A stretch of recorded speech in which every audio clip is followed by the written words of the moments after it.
I suppose the further and further away the fantasy of becoming a professional boxer becomes, that's the only thing that kind of upsets me. That just through my age, they'd say, no, you can't do it. So all through my life, I'm like, you know what? I'm just going to be a boxer. Let's say good morning, Mr. Richard Ashcroft. Yeah. Morning, sir. Morning, morning, everyone. Morning, Richard. Yeah. How are you? Yeah, I'm good, thank you. Yeah, I'm all right. Yeah, just like us all, living through this. But yeah, Bittersweet was the catalyst actually for this album because this Acoustic Hymns album I've been thinking of doing for about the last 5 years. What stimulated it was when, as we all know, you know, the Stones and other people have owned the publishing on the song, and sometimes early days when I'd play it live, I'd go, okay, I'm going to strip it right back now with the acoustic, just on my own, right, and show people that there is a real heart to this song. That actually, of course, the sample's important. Of course, the strings are important on the original, but it isn't like the fairy dust is the main event. Sure. It's something in the... So what we did was we got in touch with the Stones people, and it was more a discussion of, look, if Rich does this other version and there's no sample in it, there's no, you know, can we have a discussion? Right. The great thing is that just seemed to accelerate from there into, you know, Mick and Keith signing over the whole lot for all of it, which was great, really. So the catalyst for this album, the song itself, again, was like, you know, and then that opened up the doors then and thought, wow, yeah, this other version of it, bizarrely more Stonesy than the original. Very Stonesy, and that's the irony as well, you know. There's a lot of irony here, but in a good way, in a musical way. And so yeah, I think Bittersweet was the catalyst for it. But unfortunately, part of what this project was supposed to be was allowing me then to say, if I wanted to go to Australia and play like the Sydney Opera House, I could use their orchestra. Right.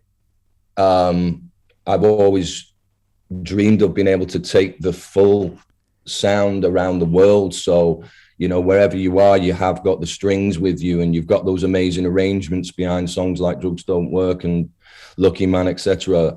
But obviously that's had a kibosh put on it. That's not going to happen. But I think in the midst of everything, the process of recording it, you know, it's a cliche when they say, oh, you know, cathartic or this, that, and the other, but it really was in the midst of all this. A lot of the musicians playing on it or done anything for months and months and months. They've been in their own world, and it was just a great opportunity to almost like if you kind of told to stop doing something in a very unsubtle way, it motivates me to crack on and get going and do and create, and also realizing the importance that even though these tunes, of course, you know, people have heard them before, great. And if they prefer the original and don't like it, it doesn't bother me. Play the original. It's all gravy. Do you know what I mean? I don't care. But for me personally, it's interesting, a bit like when I did the Lennon cover, that you can still pop yourself into the culture. You shouldn't just withdraw and retreat and allow everyone else to be the influencers on what's out there. Basically, this album is like a collection of songs that, over the time of playing them live and connecting with my audience around the world, I really got to learn about the songs that they'd really taken to their hearts. You know what I mean? Right. You can do as many songs as you want, but there's a different connection with certain songs. It's like you can jam all night, you can do a 15-minute jam and everyone loved it, but it's not going to be quite the same as that connection to a piece of music that potentially was the soundtrack to either something amazing in their lives, traumatic in their lives. A lot of the times these songs trigger deep emotions in my audience, like certain members, they might be going through specific things. And I think that's the great thing for me. That's the exciting thing, is it's almost like, actually, it'd be very easy now just to take my ball in, you know what I mean, and come out again in 5 years' time or something. But now I feel compelled to be part of what's going on. Do you know what I mean? Yeah, it's interesting because what am I right in saying? These songs are your babies, right? You know, they're your musical kids. These songs, like, and what's been good about this is like when I was recording them, and the good thing is if you record without fear, you do things like I did back in '96, buy a megaphone from a car boot sale, and then the next day I recorded my whole main vocal of Velvet Morning through it, right? But obviously when I started to sing it without the megaphone, for 20 years I've been thinking, I really wish I'd recorded it with my own voice. Do you know what I mean?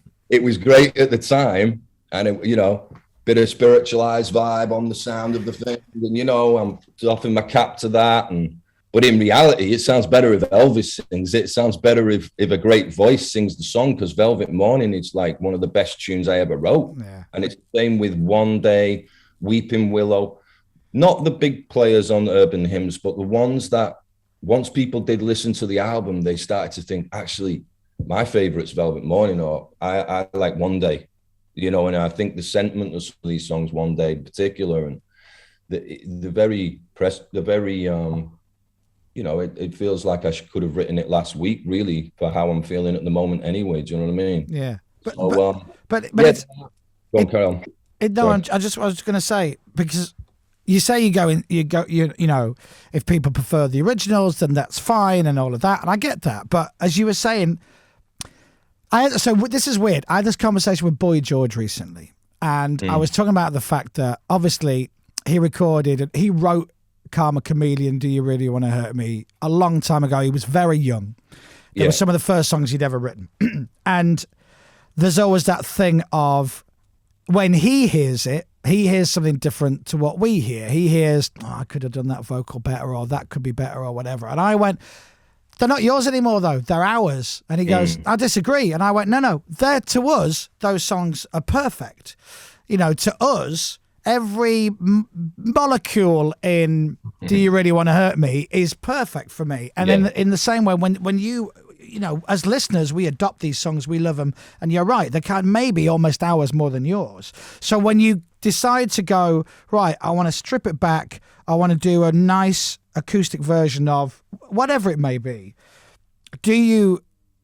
how much do you allow yourself to play with it, to go, actually, I don't want to sing it like that way. I want to sing maybe that line slightly different. But then that's a good question. I think ultimately I will not mess with people's heads on this album, as in, like, I'm not going to suddenly start Sonnet and then go for Sonnet, because no, I haven't. Because like you say, in their own right, back then, the times, the best we could do, 26, 25 years old or whatever, you know, they're great. And I'm hats off to everyone involved who helped me put them down the first time. But I got this story about, like, Portuguese folk songs being sung in villages, and guys, when they got to 50, they'd been singing this song since they were 14, and suddenly they start crying at 50 when all the lyric and the sentiment and the feeling hits them. Do you know what I mean? So it's the same even as a writer of a tune. Sometimes, because you've let yourself go when you wrote it, doesn't matter how old you were, you've tapped into something that's timeless, and it's about the human kind of condition. And the more experience and the more triumphs and traumas you experience in life, potentially the deeper that lyric cuts. So with that, you hope, if your voice isn't shot and maybe gained a little bit more maturity, maybe you can even bring a little bit more depth out of that line, you know what I mean? And I noticed that singing Drugs Don't Work over the years, it's just getting more and more like powerful and heavy, do you know what I mean? Yeah.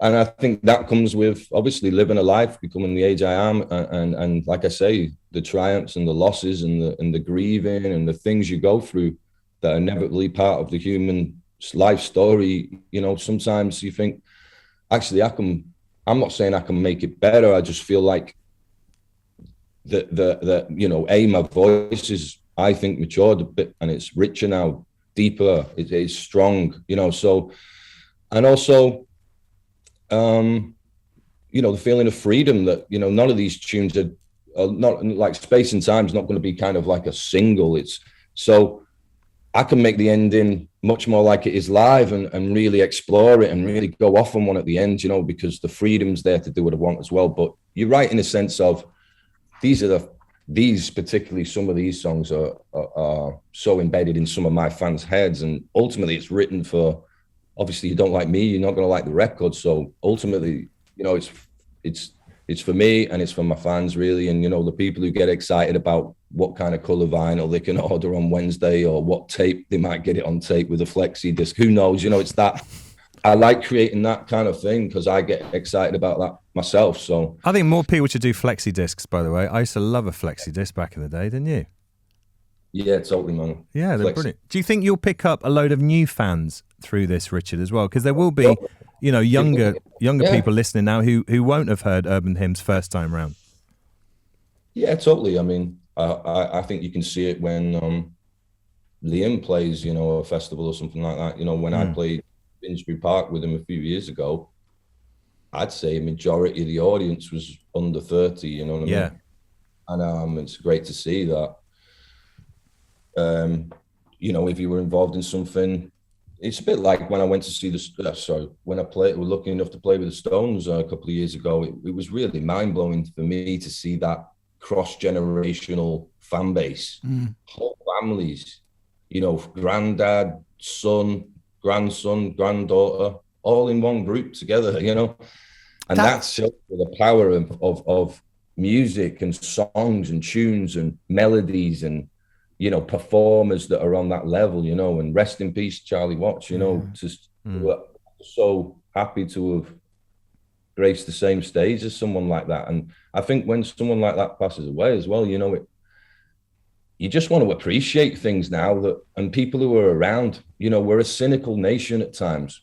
We've been a cynical, unfortunately, through the 90s and what have you, kind of being negative and nihilistic and cynical came a bit fashionable. Do you know what I mean? Let me ask you this. Totally changing the gear shift. So remind everybody, the album's out next month, comes out 29th of October, Acoustic Hymns Volume 1.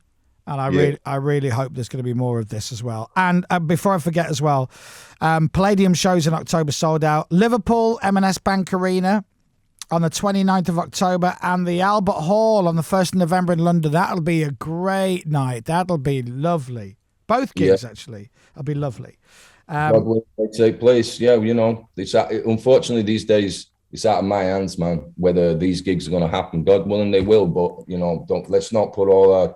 I'm not banking on anything right now, because that's how musicians have been made to, and performers and everyone. You're supposed to, although I don't, but I know I'm being put in a position of insecurity about whether you can plan ahead, whether you can do whatever. Do you know what I mean? So let's hope we're all there in the Albert Hall celebrating together, no matter what. That would be fun. Again, let me just change tact a little bit here. Yeah. You got a birthday coming up on Saturday? Yeah. Thoughts? Are you bothered? Are you a birthday guy? Are you? Because this is a birthday. Now I'm going to say. I was about to say something really stupid. I was about to say this is a birthday you've never had before. And every birthday you have is a birthday you've never had before. Yeah, 50 on Saturday. Yeah. But Saturday, you're. I didn't even say it because it makes me feel old. But you'll be 50 on Saturday. That's right. Yeah. Are you bothered by turning 50? Excited? Are you depressed Not by really. it? I suppose the further and further away the fantasy of becoming a professional boxer becomes, that's the only thing that kind of upsets me. That I, just through my age, they'd say, no, you can't do it. So all through my life, I'm like, you know what? I'm just going to be a boxer. I don't want to be that guy, but I think that dream. I think you need to rest that dream now. Oh, do you think? That's the thing, yeah. But when I shave my hair and I get the skinhead, you know, it's just difficult. I want to phone Conor McGregor up. Do you know what I mean? I'm like, it's like I'm ready to go. But yeah, it's unfortunate. That's the only thing. Is like, so you still test yourself, still do your 5-a-side if you can, and you know this, that, and the other. But ultimately, I don't care. It really doesn't feel. The only thing I just feel blessed, man. I'm still like talking about music, and you know, 50 years old. Who'd have said that? You know, like I said, when it was Mad Richard back in when I was 20, you know, I wish I could have given him a little glimpse into the future that no matter what happens, right? I was blessed with 2 beautiful kids. I've got a beautiful wife. I've got a life. Like I said, I've got a big prison yard, bigger than most. it's like I can't complain. Hopefully, we live in that, we get some freedom and we get back to doing what we do best, which is playing music, playing live, entertaining, and living a life. You know what I mean? I do. And I'm very much looking forward to this album coming out and everybody enjoying it. 29th of October, Acoustic Hymns Volume 1 from Richard Ashcroft. Before I let you go, can I ask you a couple of really random questions? Sure. So if you were to get hold of my phone and go into my music and hit shuffle, I've got a very eclectic music taste, right? Yeah. And yesterday on the show, I was singing Avenues and Alleyways by Tony Christie, which used to be my go-to karaoke track, which it's a random one.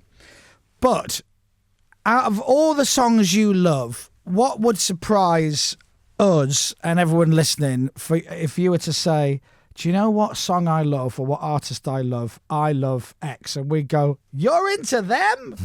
Like, not a guilty pleasure, because I don't really like that phrase, but like, is there someone that you love that would really surprise us? I've probably forgot a lot of the names, but because I brought, prior to sort of, hey, I'm into music, I was just like taping the whole top 40 as a kid, like a lot of us did. Yeah. And I just sieve it out on melody and whatever. I didn't care. It was a beautiful time, actually, when you're young. And it's literally the melody and the tune. So, you really could love Grandmaster Flash, and then you could love some other thing back then. I'm a Zulu. Oh, yeah, whatever. Yeah, exactly. A big hit. So and I think that's what influenced me. I'm like Chauncey from being there. I was addicted to adverts. I take the top 40. I sieved it all out. So I'm like, I can regurgitate advertising songs like, it's scary. Do you know what I mean? From the 70s and 80s, I've got this encyclopedic knowledge of melodies, because obviously as an advertiser, you better make that melody stick in someone's head. Right. Even if it's Benson's for beds, you know what I mean? You're right, but you are right. No, I'm trying to think of something. I don't know. It's more like choruses. So I was listening to that, what they called the Divinleys, I Touch Myself. Great song. Yeah. But the chorus of that, I don't want anybody else. That whole melody. Yeah. It's just one of them strange tunes by an artist that it seemed to pop into the world, drop this massive song, and then never appear again. You know what I mean? Yeah. I like those kind of tunes by artists who just seem to hit this amazing seam of melody that the whole world sang to, and then what happens? You know what I mean? But I don't know what happened to him, but you're right. That is a hell of a tune. It's a hell of a tune, yeah. And then the last thing I want to ask you before I let you go, and thanks for your time and everything, and I know we've been yacked a lot. Oasis, Knebworth, everyone's banging on about this anniversary and everything. What do you remember about Oasis at Knebworth? The bits I can say. What do I remember? It was a blur. I remember Liam driving me and Kate, my wife, in the buggy, flying around in the golf cart prior to it. Being with the guys, like backstage type thing. Yet, obviously, when you walked out and saw the enormity of it, it was pretty breathtaking. I remember Noel saying something like on stage, Richard Ashcroft, get your shit together. Which, that was then. But you see, I'll have to go over it one day and find out whether he did. Oh my God! Could you imagine if for years you've always had that in your head, and then that film comes out and he never says it, and you go, "Oh my God!" But even if he did say it, it won't be in the film now anyway. Believe me. Well, listen, it's always lovely to talk to you, my man. It's great that on a personal level, thanks for being alive. Thanks for recording and writing these songs. Genuinely now. Thank you for the support over the years. Thank you, XFM. And you know what I mean? I think Radio X, it's not XFM, it's been Radio X for 6 years, you Nah, there's something about that XFM. I can't get it off my, you know what I mean? That shows the depth of our relationship. Well, yeah, I'll give you that. It's like it's embossed in my mind, mate. Yeah. But yeah, Radio X, thank you, Radio X. Thanks for the support. You know what I mean? It's important.